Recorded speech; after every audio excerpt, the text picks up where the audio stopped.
Good afternoon. Welcome, everyone. Thank you. We're ready to start the League of Women Voters of Park Forest area forum for the Village of I'm from Richmond Park, the Village of Park Forest Trustees. And I just want to make a brief announcement that we will only be holding a forum for the Village of Park Forest Trustees, not for the village president this time, because John Vanderbilt has withdrawn his candidacy for village president. I didn't know, nobody must have been surprised about that. Everybody just was quiet, like, oh well, so what, keep on going. I see it does. It's my pleasure to have Chip Young come up from the nonpartisan committee. Good afternoon, everyone. Good afternoon. And welcome to our third Park Forest Candidates Forum.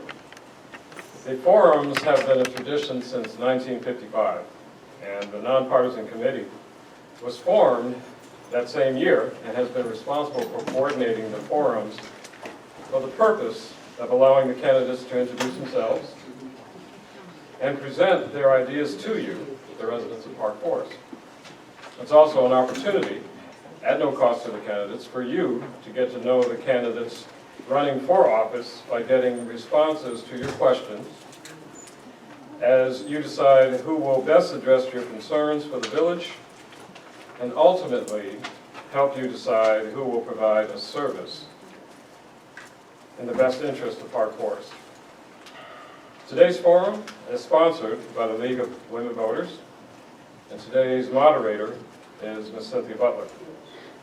We appreciate the League of Women Voters as well as your participation, and we thank you for your support. Ms. Butler. Now, if I could have Diane Hodges from the League of Women Voters come up and speak. Good afternoon. Very briefly, this afternoon is a representation of the long-standing partnership between the nonpartisan committee and the League of Women Voters of Park Forest area. Both organizations are committed to nonpartisan good government in Park Forest and the surrounding area. The candidate forums then provide one of the most important things that I think the League stands for, which is voter education. We want to make sure that you have an opportunity to learn about the candidates before you step into the voting booth or whatever you do, if you mail, however you submit your ballot, that you have an opportunity not only for you to learn about the candidates, but also for the candidates to learn about what is important to you. Because as they move into office and plan to serve you, it's important that they know how that reciprocal relationship will work. And before I step away, I want to remind everybody that the next candidate forum sponsored by the League is going to be on Thursday, February 23rd at 6 p.m. Richmond Park Public Library, and that is a candidate forum for candidates running for District 227. So if you are here and planning to attend, please also encourage your friends and neighbors to come out and hear from the candidates, because they are going to be making decisions that affect our school. So with that in mind, I will introduce our moderator for the day. The moderator is Cynthia Butler, who is a member of the League of Women Voters and part of our executive committee. She is also a trustee in the village of Richmond Park, where she has served for 24 years. She is treasurer of the Lakewood Homeowners Association. She is treasurer of the Rich Township Democratic Organization. In other words, she's very busy, but she squeezed us in today. So welcome our moderator, Cynthia Butler.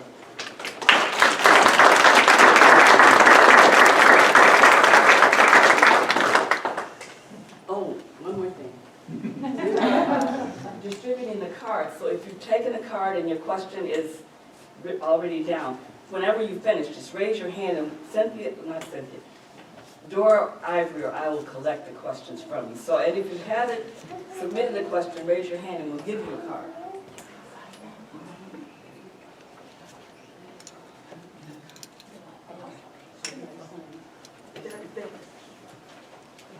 Thank you.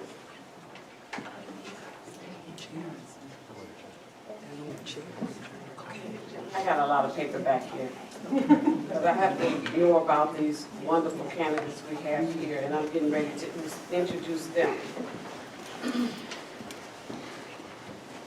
We have Andrew Gladstone. Andrew is a longtime resident of Park Forest. He's been here since 1951.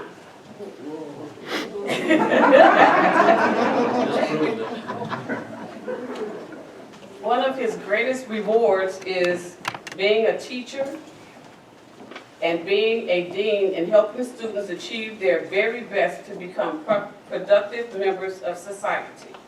He has a BA from Northern Illinois University, a master's in education administration from GSU. He's working with youth through coaching, being an educator and a dean, knowing that the history of Park Forest and making Park Forest his home his entire life gives him the confidence to best serve the residents of Park Forest as a trustee. And I would like to introduce Ms. Tiffany Graham.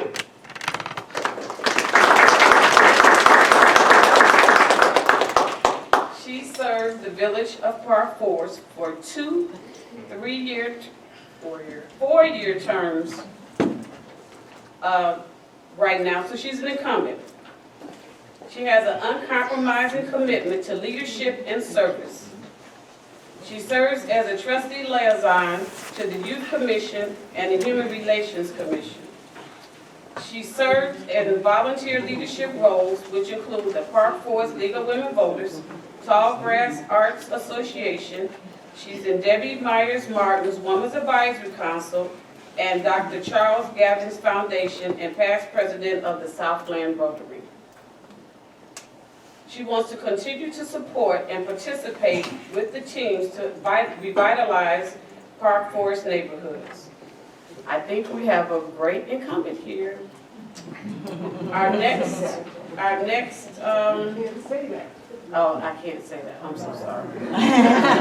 All of them are great incumbents. I mean, all of them are great candidates. They all are. Well, there's only one incumbent, so. One incumbent, but they're all great candidates. Exactly. We have candidate Mr. John Moore.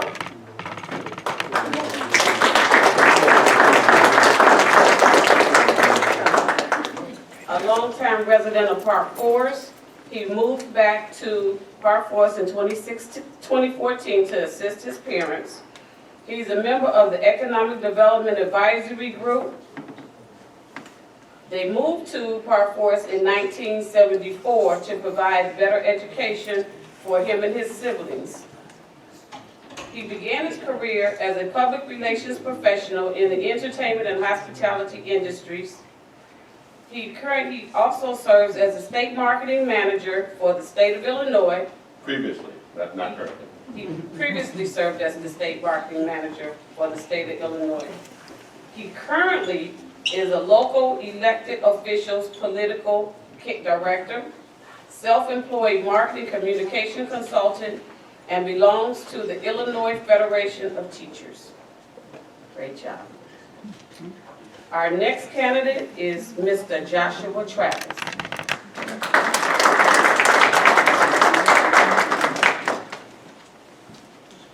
He's been a resident of Park Forest for over 25 years. He got involved by joining the Youth Commission in 2019. He graduated from Illinois State with a degree in anthropology and a minor in biological sciences as well as criminal justice sciences. He graduated from DePaul School of Public Service with a master's in nonprofit management. He's currently seeking his doctorate degree from GSU. Thank you. We have a fifth candidate, Randall White, that is not here. Randall White Jr., who's not here today.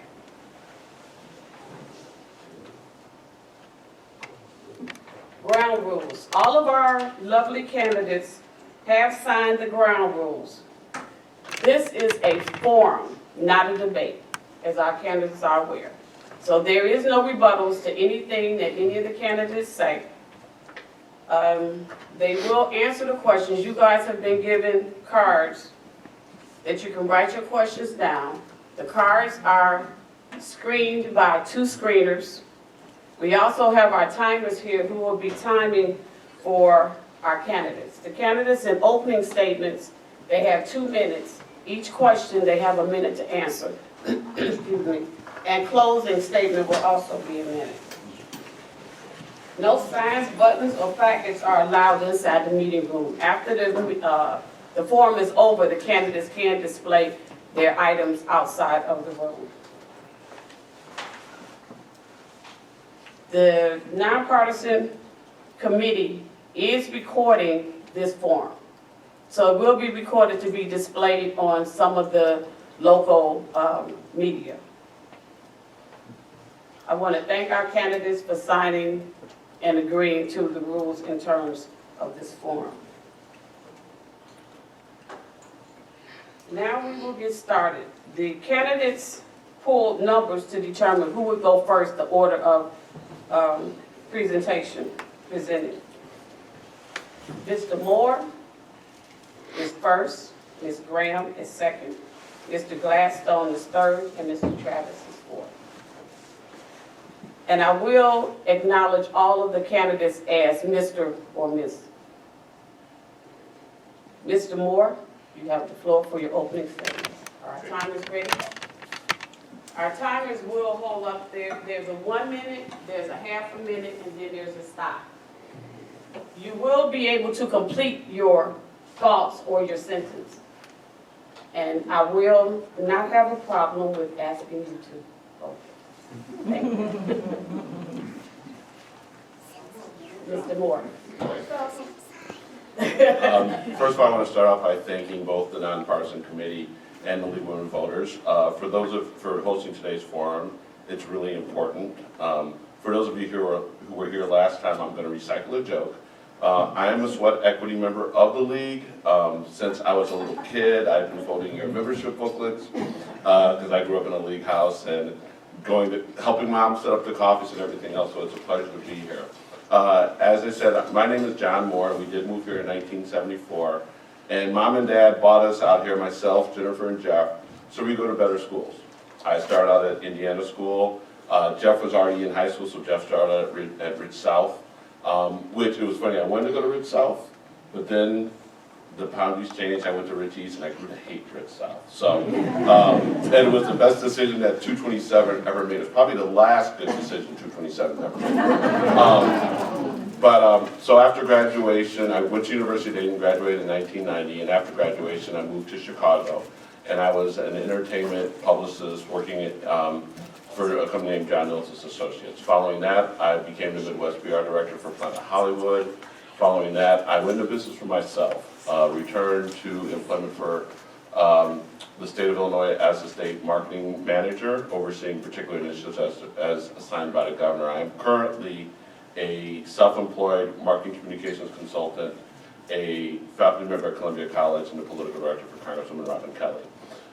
So I'm going to tell you more about why I'm running later, but Mrs. Snee has waved a sign, and I have less than 30 seconds, but I look forward to engaging with the fellow trustee candidates today, and I look forward to answering your questions. Thank you, Mr. Moore. Ms. Graham. Okay, can everybody hear me now? All right. Last time you guys couldn't hear me because I wasn't speaking to the mic. Good afternoon, everyone. Thank you to the League of Women Voters and the Nonpartisan Committee and everyone who came out to support today. My name is Tiffany Graham, and I'm running for re-election for Village Trustee here in Park Forest. I'm honored to be here today and have the opportunity to share with you my vision for our community. I'm a lifelong resident of Park Forest, and I care deeply about the future of our village. I've seen firsthand the challenges and opportunities that our community faces. As a member of the League of Women Voters, I have worked to promote civic engagement and ensure that every voice is heard. And if you'd like to be a member of the League of Women Voters, I'm the membership chair, so see me afterwards. My vision for Park Forest is one of unity, growth, and inclusivity. I believe that we can create a community that is safe, welcoming, and full of opportunity for everyone. I want to work with each and every one of you to continue to make Park Forest a Park Forest that we can be proud of.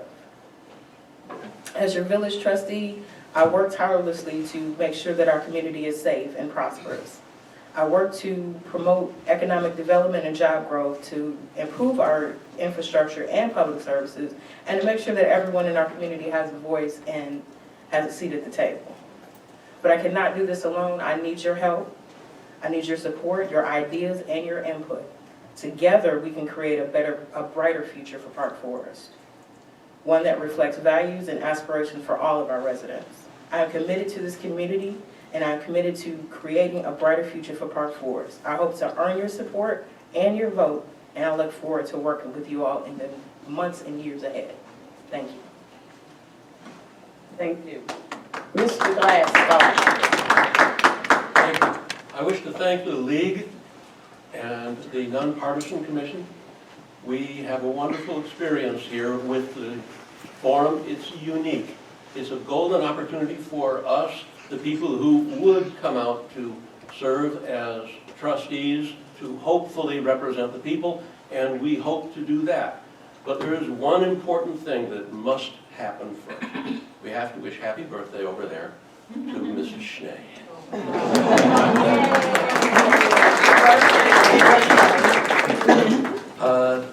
Not all things being considered, because there's so much yet to happen with Park Forest. I grew up in Park Forest. We moved here in 1951 on Marquette Street before there was a paved street. It was gravel. Before there was a sidewalk, before there was grass. And we grew up on such a street, and we grew to love Park Forest. We stayed here. We loved the village. We were all recipients, proud recipients of the education we received. And my wife was, for the longest of time, teaching in the village. Our daughter still teaches in the village. Our roots are such that we know the history, and that is important. What we have suffered through, what we have benefited from, how we have engaged the community, and where we might go. We have a feeling, our family, that it is worthy to serve. And that's precisely what we do. We serve this community with great pride. We look at the village and we know it's a beautiful place. Just look around at the parks. We know that people care. They come here because they know the people already here do, and they know that they want to be part of it. And we want to help them. We need to speak out, to reach out to all. Thank you. Mr. Travis. Thank you so much. Good afternoon, everyone. My name is Joshua Travis, and I'm humbled to be here as a candidate for Park Forest trustee. I want to begin by expressing my gratitude to the League of Women Voters and the Nonpartisan Committee for providing us with an opportunity to talk about ourselves and share our stories.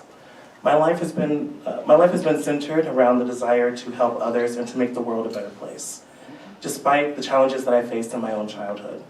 Raised by a single mother, I learned to utilize the community resources and navigate the difficult times throughout my life.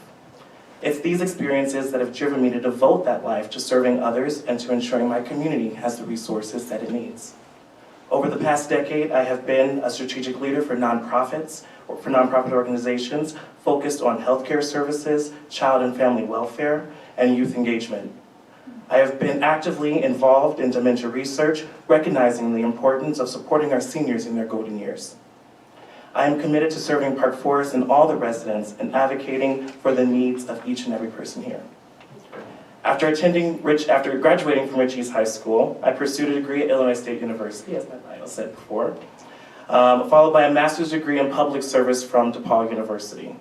Throughout my academic pursuits, I have gained valuable skills in data analysis and strategic leadership, which I believe are critical and crucial in addressing the barriers that we face today, the systemic barriers of economic development and education.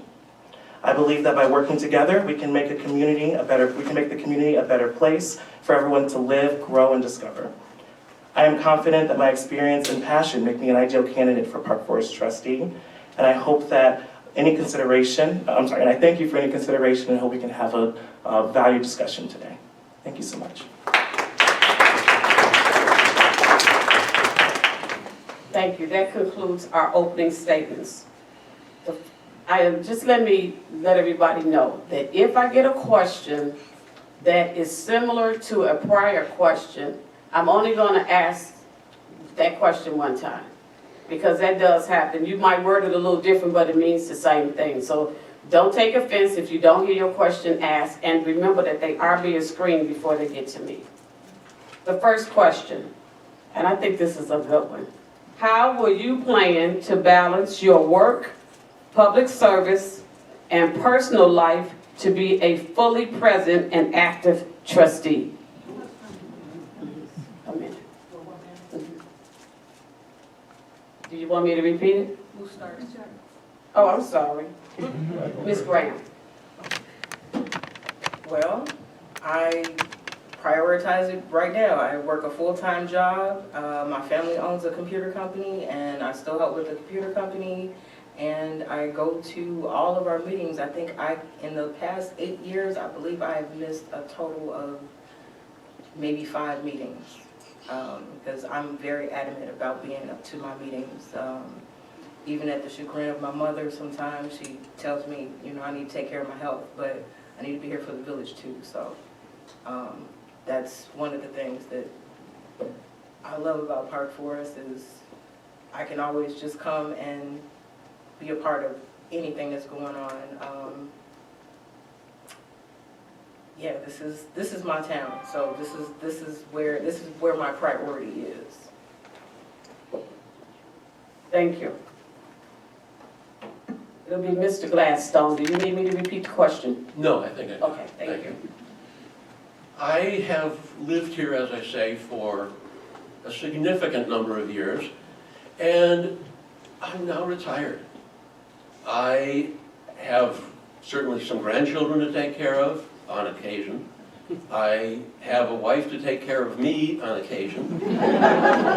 And all of that is to my advantage, and I'm very pleased for that, for all of that. I have served as a village trustee during the height of the takeover, if you will, of our village center. That was a struggle because we were against a lot of different economic situations and some unscrupulous people who were owners of certain properties. And we did that, and we took it over because we needed to rid ourselves of them. I dedicated my time at that moment. I now am more likely to serve all of you full-time. Thank you. Thank you. Mr. Travis. Yeah. One of the things I think about when I hear this question is mental health and how are we addressing our mental health, and that's something you want to see from your leaders. For myself, I sometimes do put it on the back burner, just like Trustee Graham says. It's about servitude and how you can serve on to others. I think that's very important. One of the things I like to do, and it's just for me, I like to go out. I like to talk to people, have fun, engage. I'm an extrovert I'm an introvert who pretends to be an extrovert because I do like to be at home alone sometimes, most of the time. But when you're out and about and you're engaging with people, that's engaging in your mental health. That's engaging with your community. So that's one of the things I want to see more of. I want to engage more with. And I think that when you're also thinking about your mental health and things that you do for yourself, how are you being honest with the people and being honest? Sometimes all the questions that come in can be difficult to ask and you might be put in a difficult situation. Work with the residents to understand that they're part of the solution. And I think that if I were a trustee, I'd work with every resident to make sure the ideas that I want to push forward, I have your support, and that they're ideas that you want to see. Thank you. Mr. Moore.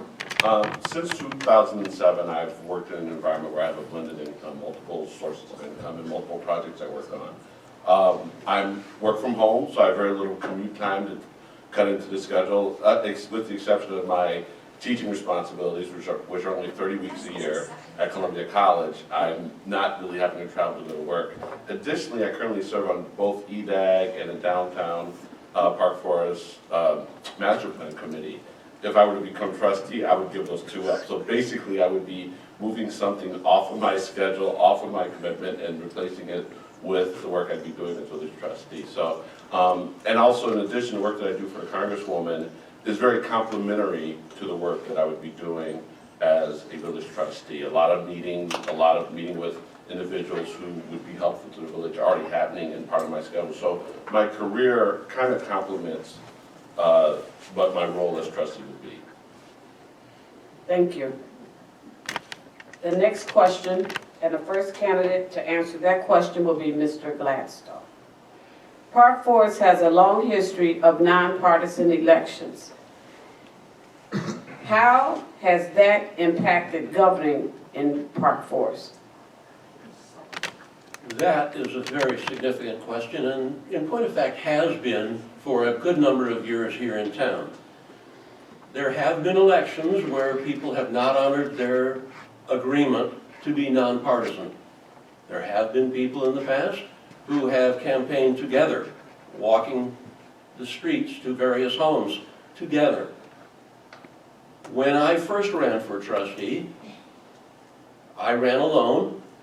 There was nobody helping me other than people I had asked, family members and the like, and it was a clean election. I was not beholden to anyone for that opportunity to serve. That's how I'm operating my campaign this time around. It's important that we tie into the people, not into somebody who can help me. That we can speak for the people, that we can solicit from the people what interest they have is essential. Thank you.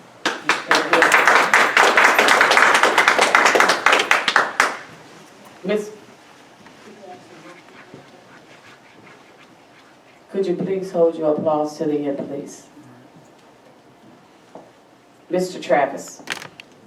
Thank you. You know, I think the nonpartisan committee and I think the nonpartisan structure that we have in our government, it works. It makes it so that we don't have outside national forces and it's too expensive for someone to run. So it is a form of government that's helpful. But one thing I want to make sure we remember is, like democracy, requires work. We can't just think that because it's a system that's always been there, it's going to work as we continue to change and as our community continues to change. One of the things that we see with our nonpartisan issues is that we don't have a game to play in our rich township or in our state because they don't look to us because they're not part of our elections. Again, that's not a problem. That means how are we as trustees then marketing, going out there, coalition building? I think there are questions that can be asked about how the nonpartisan rules do work. I don't necessarily think that there's a problem that if you're building a coalition with each other, that you guys have joint ideas and you're in Park Forest. That's democracy. That's how elections work outside. We are unique in the community in that way. I don't think we need to see national politics here in Park Forest, but I do think that we need to think about how we function as a government. Thank you. Mr. Moore. One of the things, working in a partisan space, in my work with the Congresswoman, I see both the good side and the bad side of partisan politics. But one of the things I look forward to in running in Park Forest is that nonpartisan element. It's something as simple as slating. Think about it. If people were running a slate, you could have a slate with 2 really strong candidates and a 3rd weak candidate. Nonpartisan rules would prohibit that.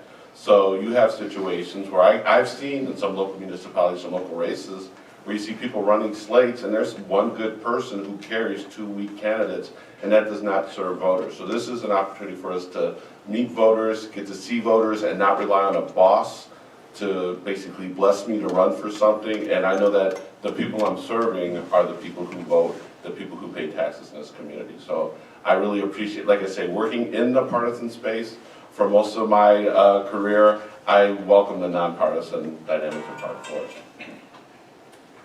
Thank you. Ms. Graham.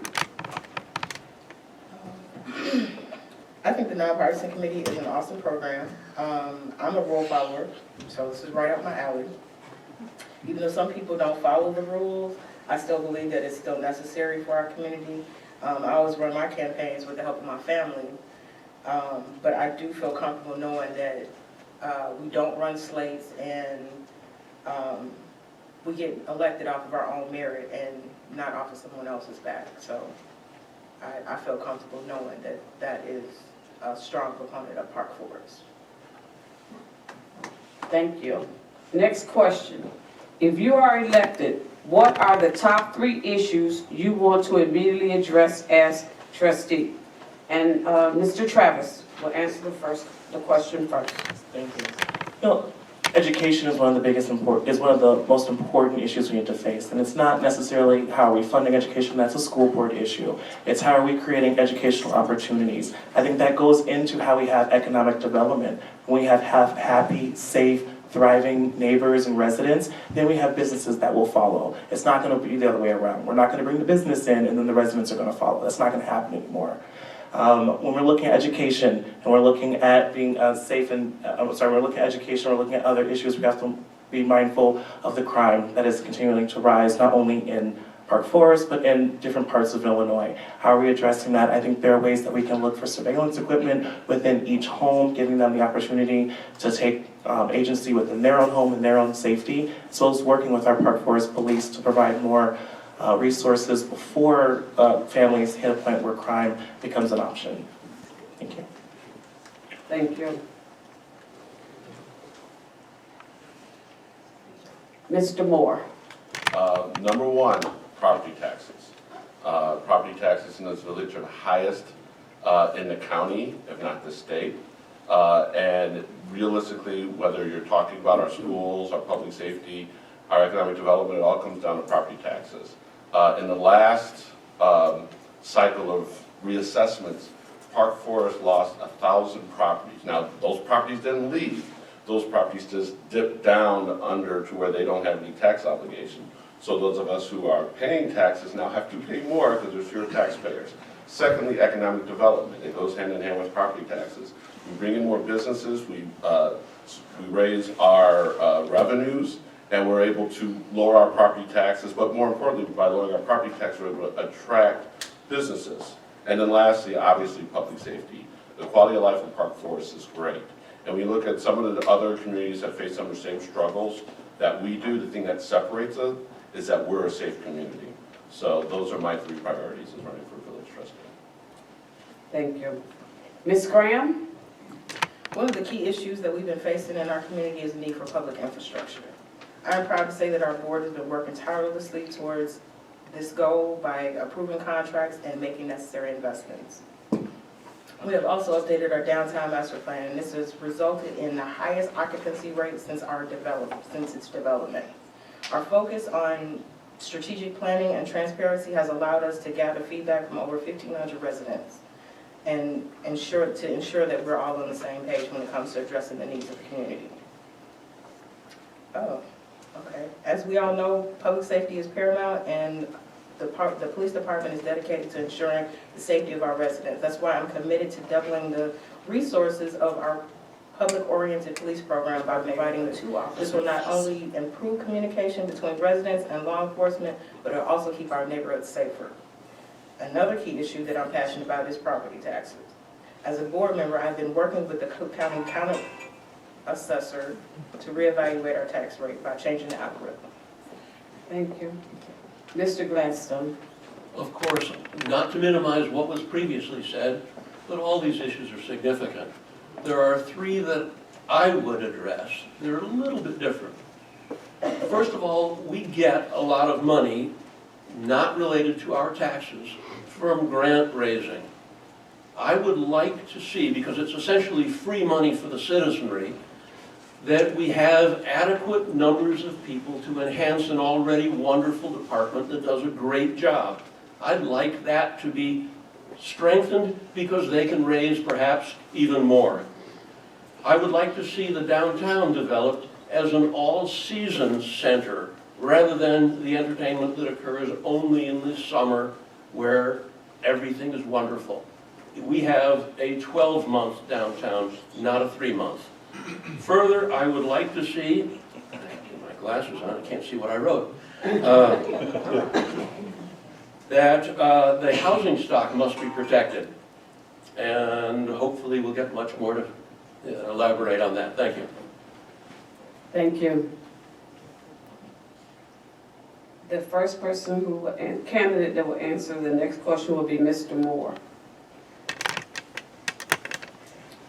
Are you aware of letters that were just sent to residents regarding an automatic change to a new electricity supplier that came from the village? Residents have to opt out or in, residents have to opt out or will be automatically in it. Are you supporting this? Why or why not? First, are you aware? You can comment if you're aware of it. Aware of it, I read the letter beforehand. I think first of all, I just need to confirm, did it come from, in fact, came from the village? And it pretty much talks about locking in certain rates. It's something, it's a benefit I'm educating myself about, but I'm aware of it, and it seemed like it was a good deal, but it was one of those things when upon reading it, I said, I have questions. So yes, I'm aware of it. I'm glad to know though that it is authentic though too. Okay, Ms. Graham. The municipal aggregation program is not a new program. This program has been extended for 2 years, and it begins in May. It's 100% green energy, and every resident has received a letter, and you can opt in or you can opt out of the program. And I believe that it's a good program because, like I said, it's not a new program. We've been running this program for the last 2 years, and it's 100% green energy, and I am a supporter of that. Thank you. Mr. Gladstone. I also support this program.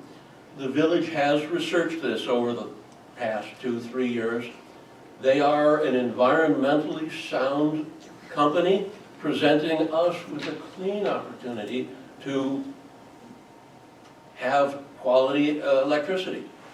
If, for whatever reason, a citizen is not happy with that program, they can withdraw and go back to good old ComEd. I would like to see that everybody support a clean environment. We should do this, but it's an opportunity for us to help the community and to help the world. Thank you. Mr. Travis. Thank you.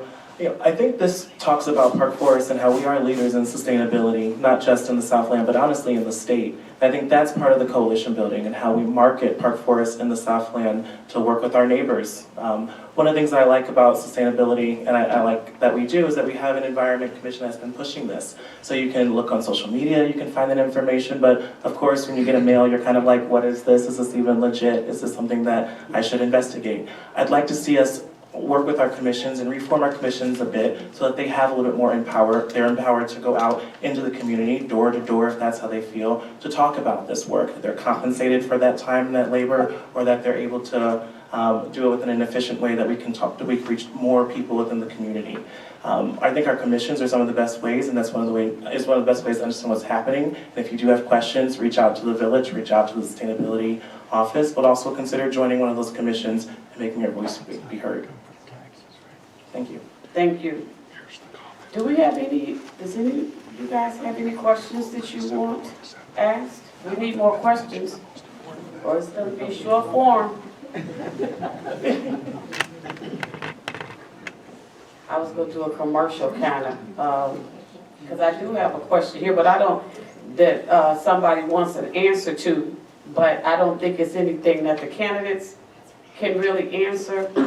John might be able to do more on it, but I'm going to ask this question, but I'm going to answer it for you guys so that you can understand who is over the voting. We that voted at the Black Hawk School precinct had problems with the voting machines.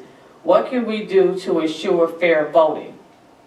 On the fair voting, the committeeman in each of the areas is the one who is over the voting, who assigns the people that work there, the electors, all those kind of things. So if you have problems here, I will take this to Committeeman Jordan and make him aware of it. Calvin Jordan is the committeeman and that assigns to these schools, and make him aware of it.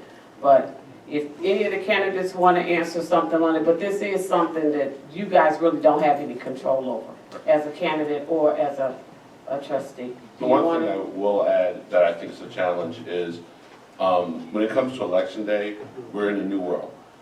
First and foremost, the number of people who volunteer or serve as election judges is smaller, and I don't know how many times we've tried to open polls and you can't get people out there.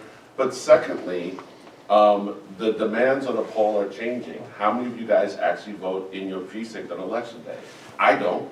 I vote by mail. Many of you vote early, and so that also impacts our ability. So I think it'll probably be a couple of years, a couple of cycles before we really figure out how to properly staff. And, you know, in some places like in DuPage County on election day, you can actually go anywhere in DuPage County and vote where you don't have to vote in your precinct. So I would think that we probably have one or two more cycles where we'll probably see a little bit of upheaval or questions on election day. Thank you, John. Does any other candidates have a comment? I'd like to say, you know, it's always important to do your research and to understand when you go there that they're humans at the voting booth, at the polling areas, and they can make mistakes as well. You know, if you have a disability and you need to have someone come out and bring it to you, that's something that can happen. But you have to understand what those procedures are, and I like that Trustee Butler talked about talking to Calvin, to your committeemen. That's very important. Talk to your Cook County individuals, talk to your committeemen, also talk to just your village staff and ask them, what can I do if I have any issues voting, or who can I contact? And they'll point you in the right direction. Thank you.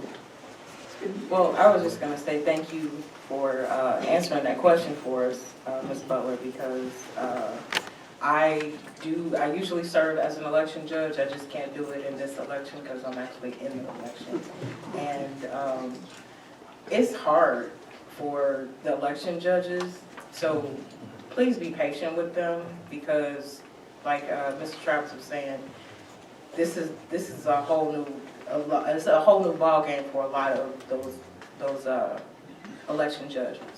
I know because I'm at Barack Obama School, and I've been there for like the last 8 years, but it's always a challenge. It's always a challenge. From the machine not working to last time we didn't have ballots. So it's always a challenge, and just be patient with your election judges when you go to vote. Thank you. Thank you. We have actually gotten some questions now. So the first candidate to answer this question will be Ms. Graham. How can trustees draw attention to the strength of Park Forest?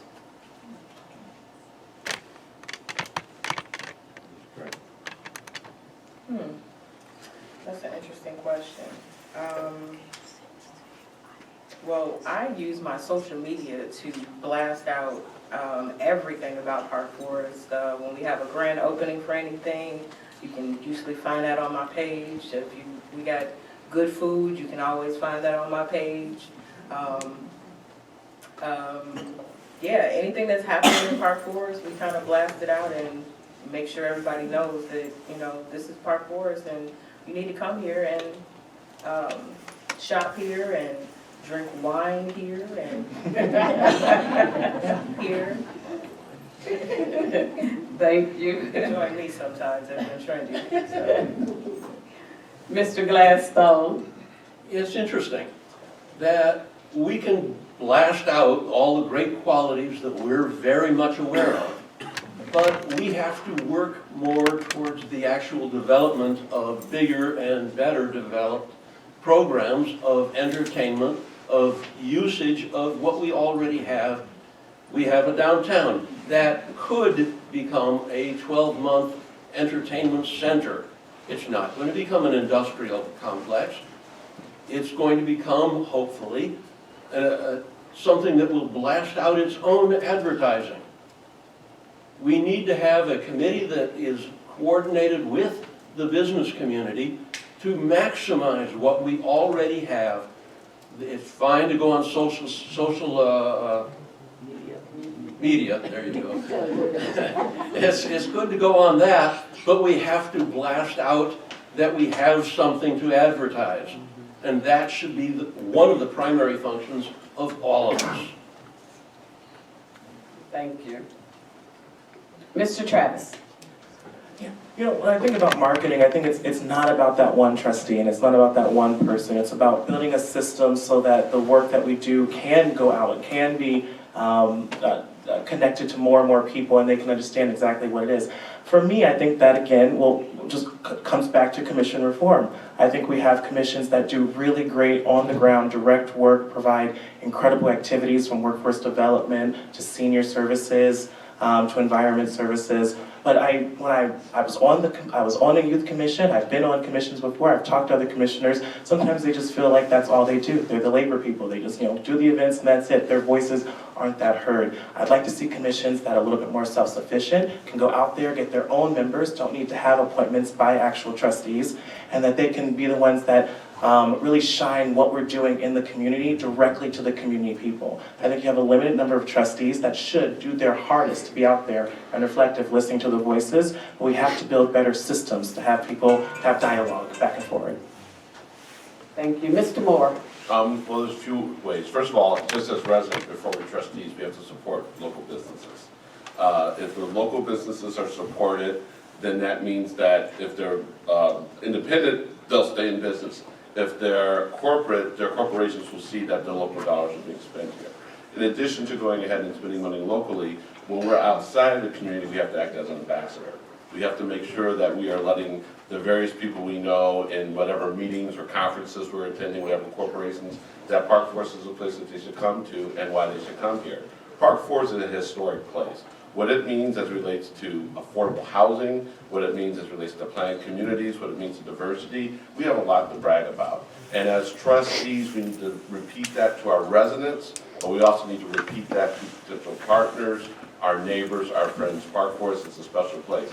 I have a lot of friends who no longer live in Park Forest but still live locally. They still are considered Park Foresters. They still try to have a lot of their civic life as part of Park Forest, so we have to really continue that. Thank you. The next question, Mr. Gladstone will start the answers to the next question. Economic development continues to be a challenge in the Southland. How can village government attract business to Park Forest? The Southland has for many years been at odds with the West, the north of Chicago. We have been left out of the economic development for a number of reasons that all of us can label.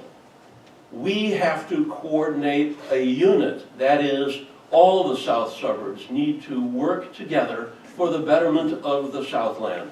Park Forest is not going to succeed in an isolated capacity. We have to coordinate with all of the local villages so that we become a truly powerful political entity. We cannot stand with our 21,000 odd people and get a lot done to change our future. Not in this sense. If we coordinate with these other communities, we can do that also. Mr. Travis?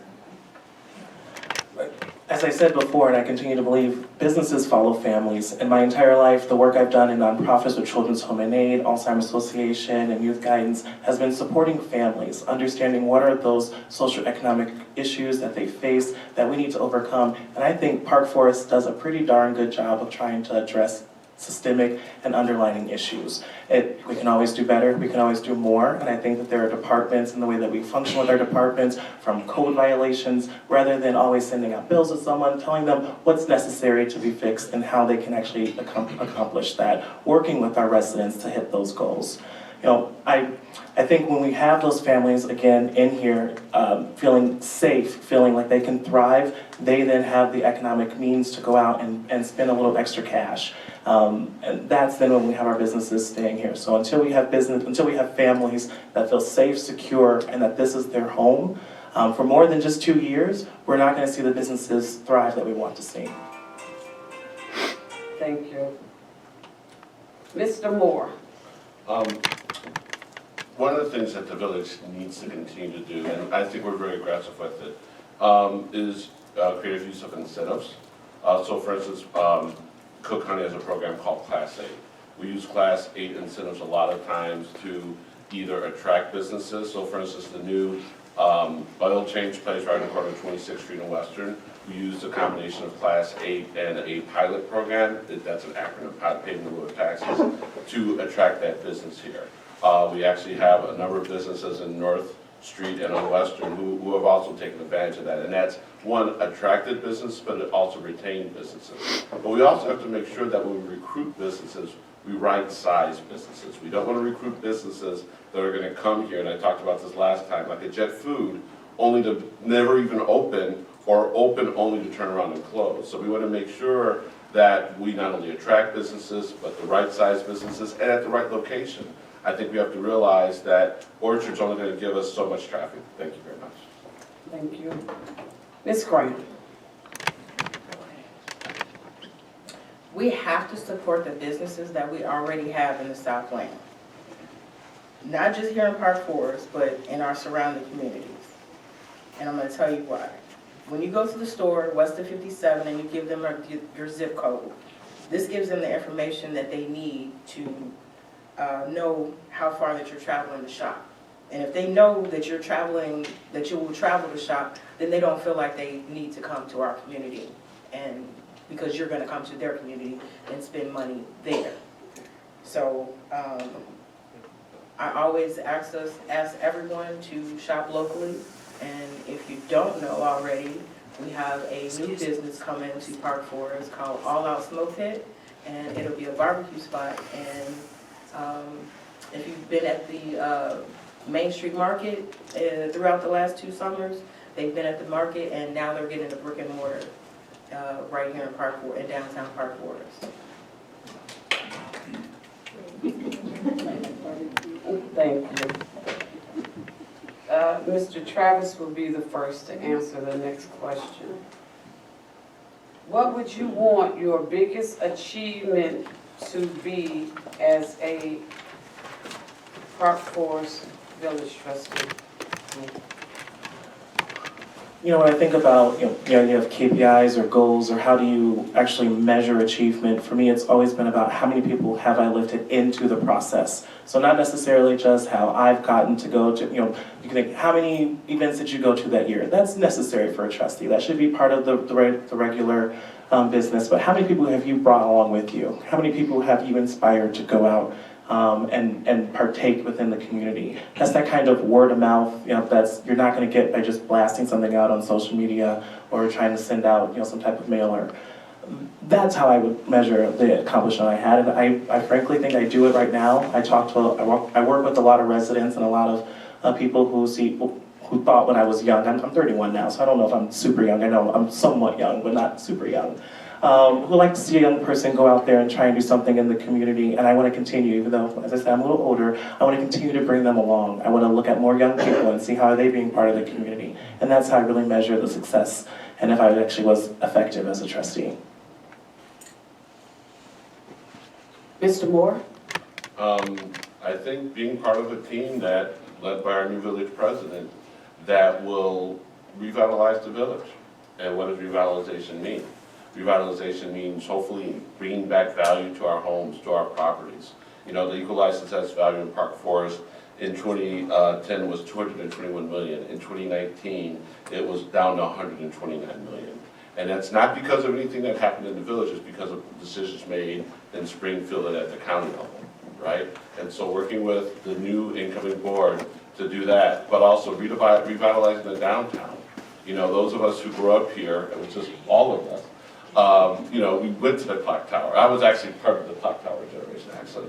But revitalizing our downtown, which used to be, I'm not sure if you guys know this, Park Forest Plaza was one of the first plazas in the country, but it really is important to me that we revitalize that. Thank you. Ms. Graham. Thank you. So I have a big dream for Park Forest. It's kind of far-fetched, but I've actually been working with the village staff to find out if we can get a grant to enclose the Aqua Center. I feel like if it's a place that we can utilize year-round, people wouldn't have a problem funding the Aqua Center. And I think we would get a lot more money because if it's something we can utilize year-round, we can do like swim tournaments and things like that and bring the schools in and just be able to actually utilize it year-round. I mean, isn't that something that people would like to do, is utilize something that they're paying for throughout the entire year instead of just 3 months out of the year? I think that would be an awesome, awesome thing. And if we can get that enclosed, if we can just push all of the things that we have together and make one big municipal center, I think that would be awesome. Thank you. Mr. Gladstone. Achieving the quality life that we all want here in Park Forest is predicated really on developing the downtown area. Years ago, I'm young enough to remember, the downtown area realized $3 million profit back to Park Forest in taxes. $3 million. I don't know what we're realizing in property taxes now out of the downtown area, but it's a nickel short of that. Now, what I would like is it to become a 12-month-a-year location where people want to go. Not dream of, but actually visit. Yes, support of all the local businesses, but to get the businesses and the community to work together to figure out what the downtown can be in November of all months, or in February. We should have a family-oriented development where people, and I've just been told to stop, where people must come out. Thank you. The next question, and the first candidate to answer will be Mr. Moore. Do you support a regional taxes based to drive the Southland economic development? Are you talking about a regional sales tax? That, Let's say sales tax, because I'm not quite sure exactly what they were getting at. It would have to be a sales tax if it's regional. I support it, but let's be honest about its viability, the chances of it's happening. The people who are flush in sales tax are not going to want to share their tax revenue with us. So it's a great idea in theory. I think we should always advocate for it. One of the things that Trustee Graham brought up last time, I think, which is more realistic, is we need to really change the way we fund education. It's too funded on property taxes, and if we could, I think that is going to be, I think we'd have a greater chance of shifting the funding of education than we would with a regional sales tax. And I think that's something that would be worth a call. I would support anything that brings equity, but I also would be very mindful not to waste time on solutions that might not happen.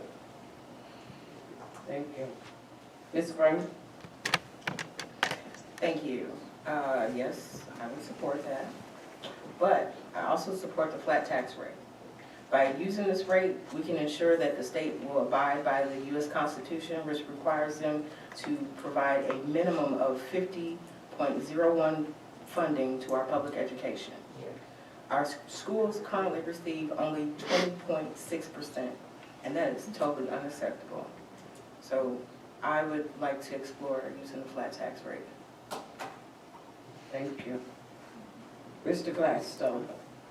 The flat tax would be a it would be a serious benefit to the village of Park Forest, whether it's Will or Cook, it doesn't matter.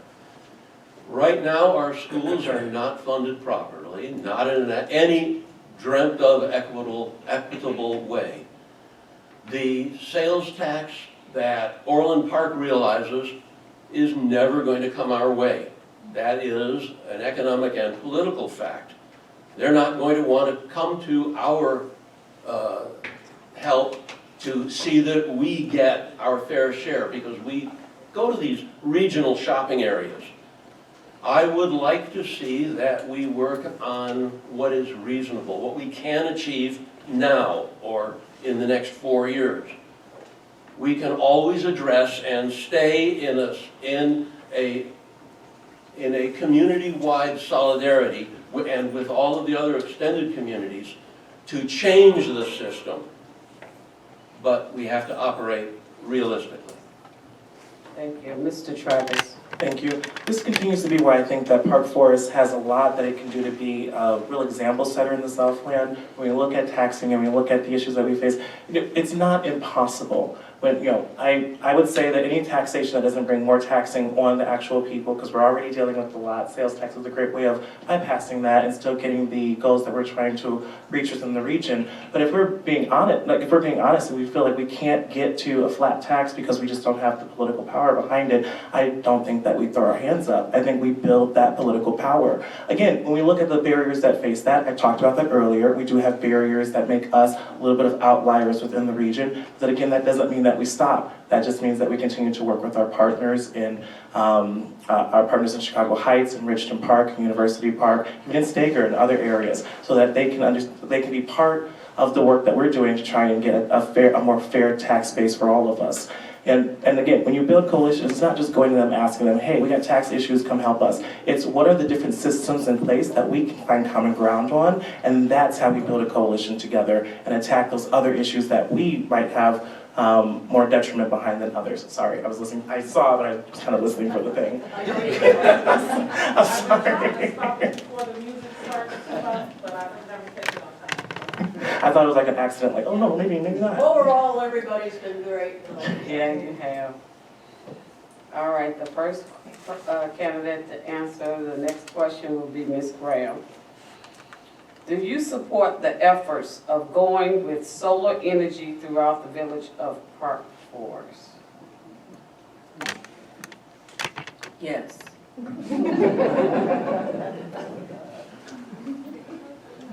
Mr. Gladstone. Yes? Mr. Travis. I will say yes. I'm sorry, I'm not going to do this to yes by itself, but I think yes, but I also think it's important that we give everyone an opportunity for agency, for determining what they would like to do for their own, and giving them those opportunities. When we're looking at different ways of putting solar within your homes, that's an economic benefit for you, and something that the village has always tried to help residents come to. So I think that's something I'd like to continue to see moving forward. But at the end of the day, I don't think that there's ever an idea where one size fits all for everybody. I think that it should be up to the person, their individual choice, what they want, but the village should provide those opportunities for them. Thank you. Mr. Moore. Yes, and I'm really proud of the village's track record on not only renewable energy, but just dealing with the whole issue of climate change and sustainability. I have a friend, and we get to brag sometimes, I have a friend who just bought an electric car in Homewood. And he was upset because Homewood and Flossmoor don't have charging stations. So guess where he has to come to charge his car? Park Forest. And that's we talk about what we brag about. So anything that one, first and foremost, helps residents, two, helps the environment, and three, positions the village as a leader in that category is anything I would support. Thank you. Mr. Gladstone will be the first to answer the next question. How do you plan to work with the rest of the board members and mayor? We all go into this without knowing each other with an idea that we are going to work as colleagues. That's how we are going to operate this next time around. If I haven't had any immediate knowledge or opportunity to work with any given person, we're soon enough going to have that, and we're going to have to function. We will function in a coordinated manner for the betterment of Park Forest. Thank you. Mr. Travis. One of the things I like most about Park Forest is that we are a community, and if you were to go out and ask people, they would say, and ask them what's something they like about Park Forest, it's that people get along, that they talk to each other, they can talk to their neighbors, they can talk to, and they can find friends and colleagues around. That's something that I think is important and something I'd like to see, and if I were elected, I'd see within the board. One thing I just want to also caution though, there's this idea that if you don't have a debate or you don't have a conversation, or you don't have a back and forth, that you're still doing well, you're doing good. If I were on there, I would bring forth issues. There are issues that I would like to talk about as far as commission reform. There are issues I'd like to talk about as far as the incentives that we offer to businesses when they come in, and how are they making sure that they have education and resident employment on the forefront. I think that consent agendas are always good, are good, but we got to make sure that we're actually having a debate, and not a debate behind closed doors. Sometimes a debate needs to happen in front with everyone there. Now, I know that sometimes they may think that makes me a little bit, you're going to be always barking and have an issue. We don't have to go until 3 o'clock in the morning and have a discussion. Coming to a consensus is something that we all do, and everyone on this dais, I believe, would be a good candidate to have. Thank you. Mr. Moore? Well, first thing is, I'm excited because at least 3 members of the village board will be Richie's graduates, and that's going to be very good. All the people running this time are Richie's graduates, so the more rockets you actually have on the village board, the better. But on a serious note, I'm excited. As you know, due circumstances beyond our control, we sort of know what our leadership will be. I'm excited about our new leadership at the top of the village board, and I'm excited about the people running. And I'm also excited about the 3 people who are currently there. And I think we all have decent relationships with one another, and we all love the village, and we will prioritize the village. And when you have those common shared goals, it's really easy to work together. So I look forward to, and if I'm unfortunate and don't win, I'm still looking forward to seeing what the next 4 years look like, because I'm really excited about what is going to happen in the next 4 years in Park Forest. Ms. Graham? Yes, ma'am. I will continue to work with our current board members and our new village president to make Park Forest a strong community. That's what I've been doing since 2015, and I'm going to continue to do it. Thank you.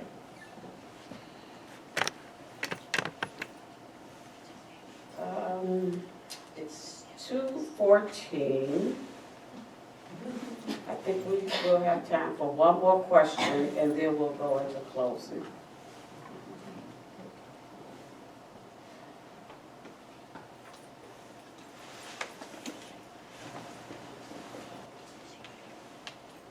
What are current opportunities for youth in this community?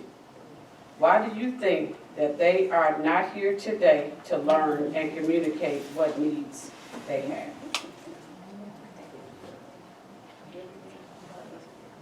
Oh, I'm sorry. Mr. Travis. Thank you. Well, I want us all to go back and think to ourselves when we were youth, and if we sat in the seats at that time. I don't think we did that. It's something that you grow and you learn and you understand as you have a part to play into the community. And I ultimately think that's how we get our youth more involved, is making sure they understand they do have a role to play in this community at a young age. I think one of the things I did when I was working at Children's Home and Aid was talking about community schools, youth build, and ways that neighborhoods that are seeing rundown buildings or vacant buildings, be able to work with the youth to bring them up so that people who want to buy the buildings and come in don't have to spend astronomical amounts in order to get those buildings up to code. Those are the type of programs I'd like to see, and I truly believe will help a young person understand their work, their commitment, what they do really does make a difference within Park Forest and makes a difference within all communities. Again, that's how we set the example within the Southland, and then continue to see that grow, not just here in Park Forest, but throughout all the communities within our region. Mr. Moore? I think it's, a challenging time for children everywhere, right? Not just in Park Forest, but communities throughout the land.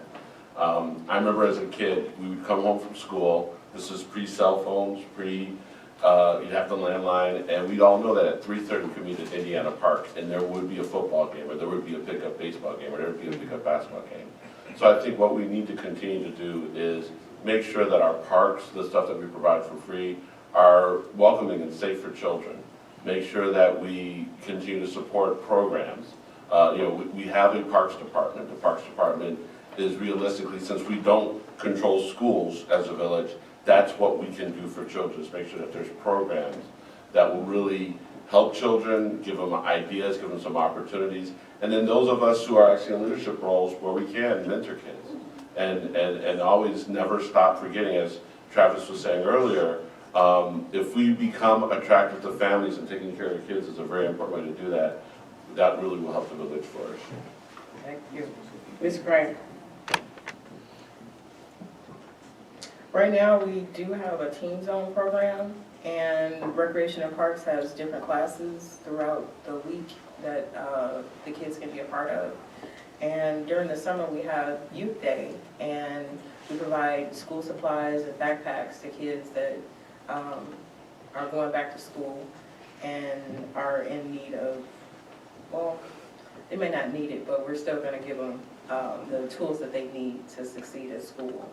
And we also have a program that we have a job fair, youth job fair, and we have a program where the kids can come in and get help filling out their forms and filling out resumes and just normal things that we as adults do, you know, on a day-to-day to get a job. And a lot of kids don't have any kind of guidance, so we do provide classes for that, well, workshops for that. Mr. Gladstone. It is true, we provide a lot of things for the youth in Park Forest to try to prepare them for being adults. And it seems to me that we're forgetting one important factor in that. They're not adults yet. We should make those things available, but we should ask them.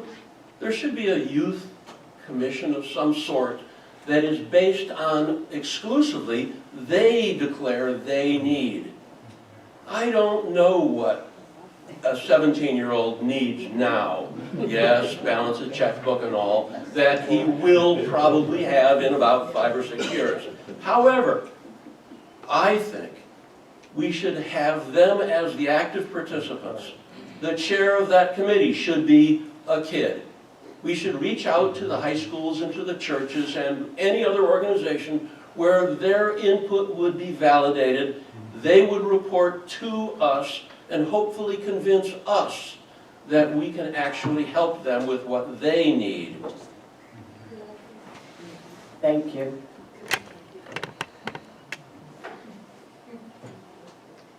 That concludes the questions for today's forum. Now we will have our closing statements in reverse order from opening statements. The first candidate to give the closing statement will be Mr. Travis, and there's 1 minute on closing statements. Thank you. You know, when I tell you that I'm humbled to be sitting here, I am not kidding. I started life in foster care when I lost my entire family, and statistically I should be dead, not sitting here. So I've dedicated my life to trying to make that different for everyone. My brother didn't survive it, but I did, and I think that people here in Park Forest were the reason for that. The resources I used, my single mom making sure that I got to school on time, that was important. That was important not just for me, but that was important for the people who I hope I can represent. They can see that that is possible. I really want to make sure that we have resources here that are not just something that everyone in this room can accept, that are accessible to you, but to those who don't know what's going on in their community, that they have people reaching out, looking out for them. Because again, if it wasn't for people looking out for me, I wouldn't be here today. So I'm doing what I can to serve forward and to do what I can for the people of Park Forest. And I hope that my education, my dedication, and what you've learned here today, I've earned your vote. Thank you so much. Thank you. Mr. Gladstone? I'm very proud to be here. I've lived here nearly my entire life. I have reason to wake up in the morning and look out the window and see a beautiful community. I want to have my walks through a very safe community. I want to walk through a town that has a positive future. And that's why I'm running for trustee here. I asked for support with the firm belief that in having lived here a week or two longer than many other people, that I can help people understand our town and perhaps join together with me, with the other trustees, with our new mayor in a month, a little over a month, and actually form the community that we dream of, that we believe in. And that's where it's going to take all of us working together in a firm belief that we can succeed. Thank you. Ms. Graham? I want to say thank you to the League of Women Voters and the Nonpartisan Committee and everyone who has come out to support us in this campaign. I am humbled and grateful for your support, and I promise to work tirelessly to represent you as village trustee. Together, we can build a community that works for everyone, that's safe, welcoming, and full of opportunity. I'm committed to bringing my experience, my skills, and my passion to the table to make sure that Park Forest is the best it can be. On Election Day, please cast your vote to re-elect Tiffany Graham, candidate for trustee of the Village of Park Forest. I do not do this for the title, the money, or as a stepping stone for another position in politics. I do this because I love and I care for this community. Thank you. Thank Oh. you. Don't forget, punch number 3. Mr. Moore. Again, just like Trustee Graham, I want to thank the League of Women Voters and the nonpartisan committee. Growing up in a league house when I was a kid, there was a shirt, I think it was a shirt, Mom, or a bumper sticker that the league put out that said democracy is not a spectator sport. And it's one of the things that's really important to me is I'm excited about the future of the village, but I'm also concerned about community participation. Last election cycle in the municipals, less than 3% of Park Forest residents voted. In Olympia Fields, 30% of people voted. And we need to make sure that we give people a reasonable. Of course, when they vote, I want them to vote for me more for Park Forest, but we need to make sure that residents, the people not in this room, the people who don't necessarily vote in April, show up at the polls on April 4th, and we can definitely deliver more for Park Forest. So thank you very much. Thank you. Would you please help me thank our timers, Gigi Moore.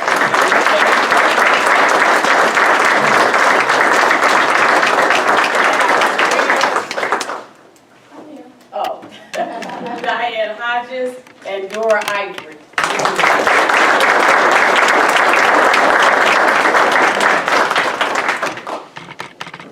And thank you for your attention. Forgive me for my slip in the beginning, but I'm very close to Tiffany. And sometimes, you know, your personal side, I am human, will come out. But as a moderator, that's not supposed to happen, and I want to apologize for that. At this time, I would like to bring Diane Hodges and Chip Young up for closing comments.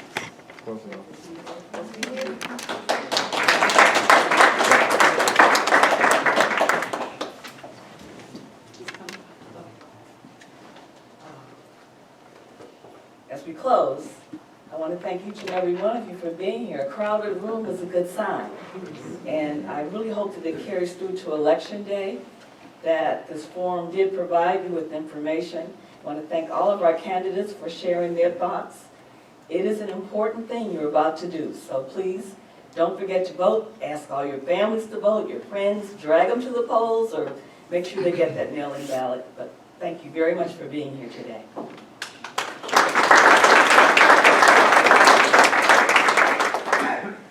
You know, I think the benefit of having excellent speakers before you, you don't have to say much.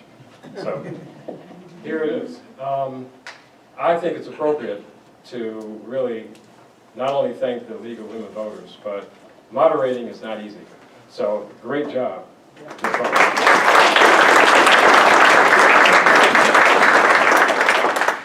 So, just a couple of things. You know, the nonpartisan committee is grateful to the League of Women Voters. Thank you for your support and your sponsorship. And then also just wanted to remind everybody that the last forum is going to be in March 19th. So really appreciate your support, appreciate your participation, and please come with questions. Thank you so much.